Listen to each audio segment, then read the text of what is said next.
Namaste students, I JVN Dr. L.K. Sharma, Professor Jyoti Vidyapeth Women's University Jaipur. Today our topic is President of India. Article 52 of the Constitution of India deals with the President of India. Article 53 of the Constitution of India states that the executive power of the Union is vested in the President of India and all executive functions are carried out in the name of the President. However, he is only a nominal executive. Election of the President of India. Article 54 of the Constitution of India provide for an indirect method for election of the President. He is elected by an electoral college consisting of elected members of both the houses of Union Parliament as well as of all the state legislative assemblies. Qualification of the President of India. According to Article 58 of the Constitution of India, the following qualifications are essential for a candidate seeking election to the office of President. He should be a citizen of India.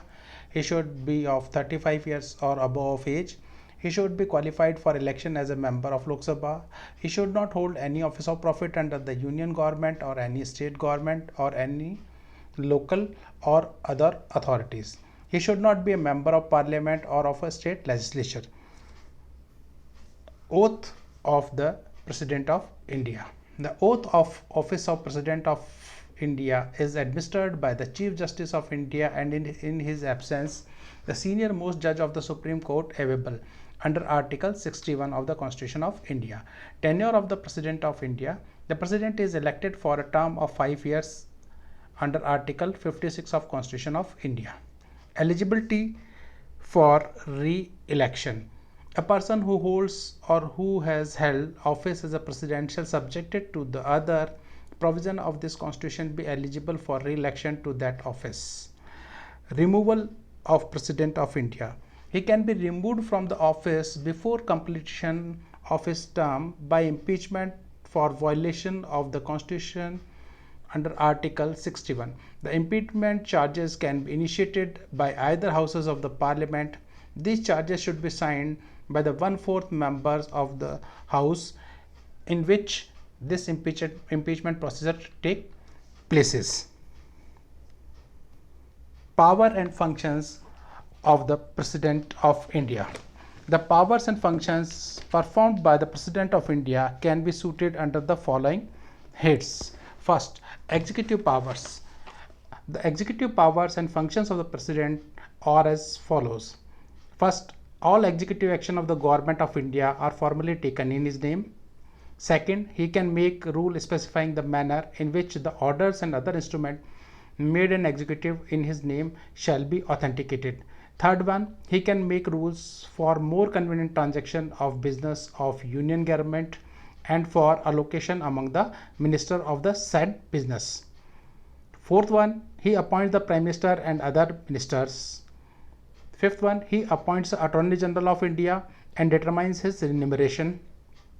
Sixth, he appoints the Comptroller and Auditor General of India, Chief Election Commissioner and other election commissioners, the chairman and members of Union Public Service Commission and governors of states, the chairman and members of Finance Commission and so on. Seventh, he can seek any information relating to the administration of affairs of the Union and proposal for legislation from the Prime Minister. Eighth one, he can require the Prime Minister to submit for the consideration of the Council of Ministers any matter on which a decision has been taken by the Minister but which has not been considered by the Council. Ninth one, he can appoint a commission to investigate into the conditions of SC, STs and other backward classes. He can appoint an interstate council to promote a center-state and interstate cooperation. 11th, he directly administrates the union territories through administrator appointed by him. 12th, he can declare any area as a scheduled area and has a power with respect to administration of scheduled areas and tribal areas. Now, legislative power of the President of India. Under legislative powers, he can perform first function. He can summon or prorogue the parliament and dissolve the Lok Sabha. He can also summon a joint sitting of both the House of the Parliament, which is presided over by the Speaker of the Lok Sabha. He can address the Parliament at the commencement of the first session after each general election and the first session of the each year. He can send a message to the Houses of Parliament, whether with respect to bill pending in the Parliament or otherwise. He can appoint any member of the Lok Sabha to preside over its meeting when the offices of both the Speaker and Deputy Speaker fall vacant. He nominates 12 members of the Rajya Sabha from among the person having a special knowledge or practical experience in respect of literature, science, arts and social services. He can nominate 2 members of the Lok Sabha from Anglo-Indian community. He decides on the questions as to the disqualification of the member of parliament in consultation with the election commission. When a bill is sent to the president after it has been passed by the parliament, he can give his assent to the bill or withhold his assent to the bill or return the bill for the reconsideration of the parliament. However, if the bill is again passed by the parliament or without amendments, the president has to give his assent to the bill. Thus, the president has the power of veto with respect to the bills passed by the parliament. A veto is of 4 types: absolute veto, qualified veto, suspensive veto and pocket veto. He can promulgate the ordinance when the parliament is not in session. The ordinance must be approved by the parliament within 6 months from its reassembly. He can also withdraw an ordinance at any time. He lays the reports of the Comptroller and Auditor General of India, Union Public Service Commission, Finance Commission and others before the Parliament. He can make regulations for the peace, progress and good government of Andaman and Nicobar Island, Lakshadweep, Dadar and Nagar Haveli, Daman and Diu. In case of Pondicherry also, the President can legislate by making regulation but only when the Assembly is suspended or dissolves. The financial power of the President of India. The financial power and functions of presidents are as follows. First, money bill can be introduced in the parliament only with the recommendation of the Prime Minister or President of India. He causes to be laid before the parliament the annual financial statement, that is union budget. No demand for a grant can be made except on his recommendation. He can make advances out of the contingency fund of India to meet any unforeseen expenditure. He constitutes a finance commission after every 5 years to recommend the distribution of taxes between the center and state. Judicial power of President of India. Judicial power and functions of the President are as follows. He appoints the Chief Justice and judges of the Supreme Courts and High Courts. He seeks advice from the Supreme Court on any case of law or fact. He can grant pardon, reprieve, respite, remission of punishment, or suspend, remit or commute the sentence of any person convicted of any offense. In all cases where the punishment or sentence is by a court martial, in all cases where the punishment or sentence is for an offense against any law relating to the matter to which the executive power of the union extend, in all cases where the sentence is a sentence of death.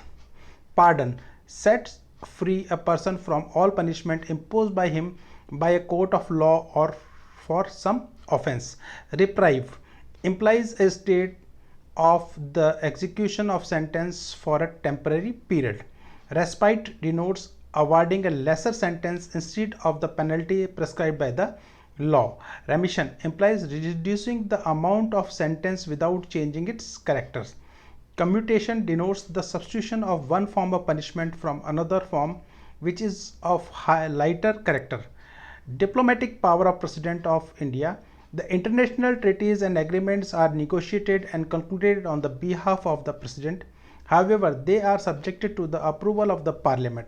He represents India in international forms and affairs and sends and receives diplomats like ambassadors, higher commissioners and so on. Military powers. He is the Supreme Commander of Defence Forces of India. In that capacity, he appoints the chiefs of the Army, the Navy and the Air Force. He can declare war or conclude peace subjected to the approval of Parliament. Emergency powers. In addition to the normal powers mentioned above, the Constitution confers extraordinary power to the President of India to deal with the following 3 types of emergency.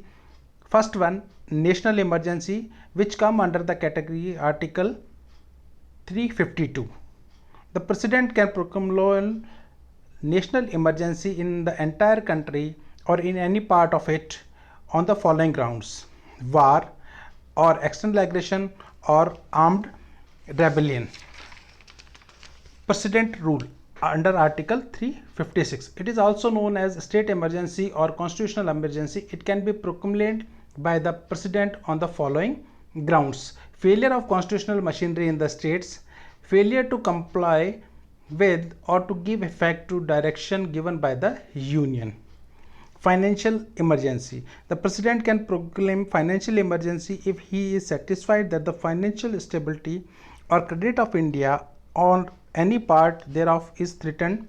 Such a proclamation must be approved by the parliament within 2 months. The president acquires the following extraordinary powers when a financial emergency is proclaimed.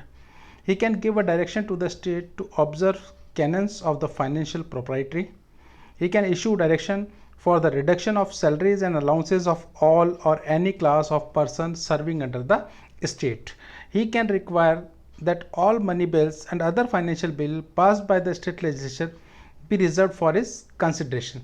He can issue the direction for the reduction of the salary and allowances of all or any class of person serving in connection with the affairs of the union, including the judges of Supreme Court and High Courts. This type of emergency has not been declared so far. The constitutional position of President of India. Constitution of India provide for a parliamentary form of government. Consequently, the president has been made only on nominal executive. The real executive, constituting the council of ministers headed by the prime minister. In other words, the president has to exercise his power and functions with the aid and advice of the council of ministers headed by the prime minister. The following are the three provisions in the constitutional context. First, the executive power of the union shall be vested in the president and shall be exercised by him either directly or through the officers subordinate to him in accordance with this constitution. Article 53. Second, there shall be a council of ministers with the prime minister at the head to aid and advise the president, who shall in the exercise of his function act in accordance with such advice. Article 74. The council of ministers shall be collectively responsible to the Lok Sabha. Article 75. This provision is the foundation of the parliamentary system of the government. Though the president has no constitutional discretion, he has some situational discretion. In other words, president can act in his discretion, that is without the advice of the ministers, under the following situation: appointment of the prime minister when no party has a clear-cut majority in the Lok Sabha, or when the prime minister in his office dies suddenly and there is no obvious successor.